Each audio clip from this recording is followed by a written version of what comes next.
You're watching Byline Wilmington on CBS 10 WILM. Here's your host, Don Ansell. We're back. Our guests for our radio listeners are Kirsty Piper with Talk Inc. That's a local public relations firm. She's a big user of social media. Ty Downing operates a local social media outlet. It's called Third Street Plaza. All right, now people have what they, and you're Twittering right now. Yes, I can't, it's a disease. I have to keep tweeting. You're tweeting. You're on Twitter and you're tweeting. Is that, Yes, is that just the sent correct? one out. It just went out. So it went out to your followers? Is that? Yes. And is that like what a friend, I have friends on Facebook. Is that the same type of a? Yes. That's what it is? It's absolutely. It's people that actually enjoy what maybe it's my profile or perhaps the things that I tweet about. Do you get feedback about if people are really interested in what you're putting out there, or is there any? Do they tweet you back? Is that what they do? Yeah, all the time. You can get feedback from people directly, and now there are so many fascinating ways to actually measure it. I can actually tell how many people click on links that I have in my tweets. So I can figure out how many people are paying attention to my message, which is great for me, but it's even better if you're a company trying to get a message out about your brand. Well, I went online and I looked at the top 100 followers in Wilmington. And the site was called tweeterholic.com. Are you familiar with it? Yes, yes. I don't know how I found it. I was going around. Yeah. You know how you go on the computer. Who does those statistics about how many people are you? I don't know how many you have and how many you have because I didn't check, but it had the top 100 who have the most followers on Twitter, I guess is what that is. Who compiles that information? Well, it's an algorithm that there's other... An algorithm? Algorithm that goes through and crawls. It can actually go to these social media tools like Twitter and look at your profile by IP address, locality, so it's all electronic thing. Oh, yes. It's all done by electronics. Is somebody making, is there somebody making money? Is that a business? I don't know about that tool, but right now most social media tools are free. At this point in time, they're There's free. no user fees. No user fees. But it is a business. Are they selling advertising? Twitter actually, believe it or not, Twitter does not have a working business model. I think Kirsty would agree that we're all sitting back trying to figure out when they're going to roll out and monetize Twitter. We know that they probably are. They've been in talks even with Google, but we're yet to see how they're going to monetize. You mean to say no, they're not making money on Twitter? They're not. This is not a money-making. They are business. But how? Right now, selling advertising. I think that's part of their molding of their business model. Quite honestly, I don't. Mystery. How is Twitter making money? Yeah, but I think there are a lot of investors right now that are supporting it, and they're waiting for something. Don't know what they're waiting for, but they're waiting for some sort of big monetization idea. How many followers? Do you know how many followers you have on Twitter? Oh, maybe 1,600 or 1,700. Really? Mm-hmm. So every time you send out a message, it goes out to 1,600 or 1,700 people? It goes out to the entire Twitterverse, as it were. But the people who are following me, it shows up to them more closely. Do you know how many you have on Twitter?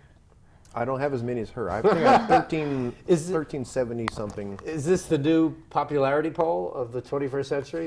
How many followers you got on Twitter? Well, I think that's definitely the wrong way to look at it. There are companies that say for $12.95 we'll give you 4,000 followers, and there are people that are getting suckered into that. They think that's a adequate use of that tool when really it's about the quality of your followers and the quality of your messages, not how many people you're following or how many people are following you. I totally agree. In fact, I use a tool, she's probably heard of this too, you may become familiar, it's called Twallow.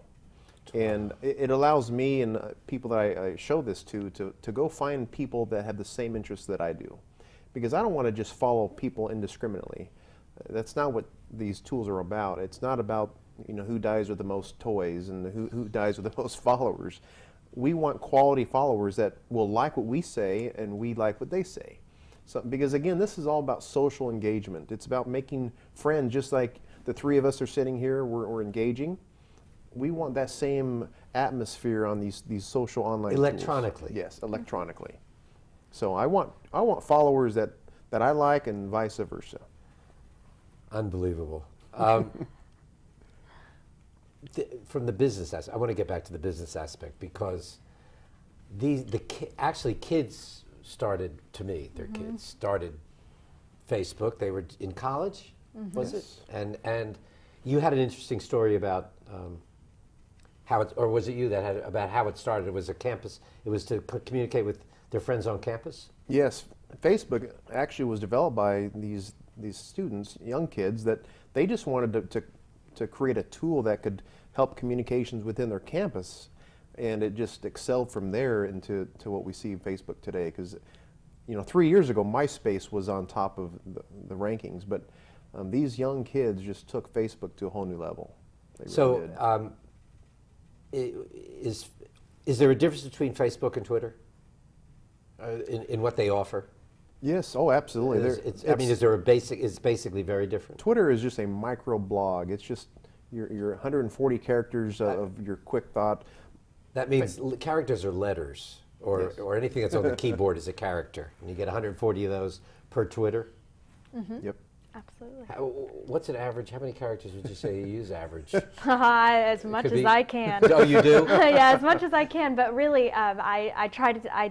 We work with a lot of students at UNCW, and some are not on Twitter yet. And I try to encourage the communication students to get on it, because Twitter is an excellent exercise in writing. You've got to be smart and be to be able funny to express and yourself be at interesting. how many characters? 140. 140.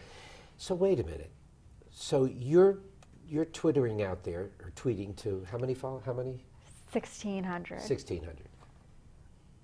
Are each of these 1,600 twittering back? And how do you get all that information and read it and I think it's hard to sit here and describe, and I think I would encourage all of your viewers to today get on your computer, visit twitter.com, and try it out for yourself. There's absolutely nothing that you can lose by doing it. Try it and see how it works for you. Maybe you don't want to follow anybody. Maybe you just want to talk and send out a lot of messages. Maybe you want to follow a lot of people in Wilmington. Yes, absolutely. And what kind of a vehicle do you use that you were like twittering here? What do you have? A BlackBerry or? I use my iPhone for an iPhone. When I'm mobile. When I'm home, I use what's called Seismic Desktop, which allows me. Now, this may help the audience and you too to understand that there are tools like Seismic and there's another Twirl and TweetDeck that allows you to organize your followers. Yeah. And you can, Seismic actually allows you to set up multiple accounts on Twitter. But this way you can see, kind of see the traffic flow of the people that you're following and vice versa. But for marketing purposes, I'll get back to the business aspect of it. It is all about getting people to use this medium, this social network. It's all about that. And is it competitive? Is Facebook competitive with MySpace? And is Twitter competitive with Facebook? Is it a competitive business? Yes, I would definitely say so. But more than the fact that these social media outlets are a business in and of themselves, I think what's important to remember is how it's changing business as a whole.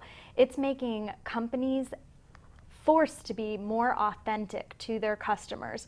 For instance, marketing speak does not translate on Facebook, on Twitter. You can't talk like you do in your ads in advertising. Or on television or something like that. To your communities online. People want to be engaged. They want to have a conversation. Right. There have been companies that do this extremely well. Whole Foods and Zappos.com. They have really grown their companies. Do they pay? No, they're just members. Yeah, it's just sweat equity. Where? I still don't have a clear picture of who pays. Who? How do these operations make money? Do they sell advertising? You mean the actual network? Facebook sells advertising. Yeah, they have internal ads like Google does with AdWords. They're rotating constantly according to demographics. But again, Twitter is still trying to monetize Okay, their model. we're gonna come right back with our guest. Stay with us. We'll be right back.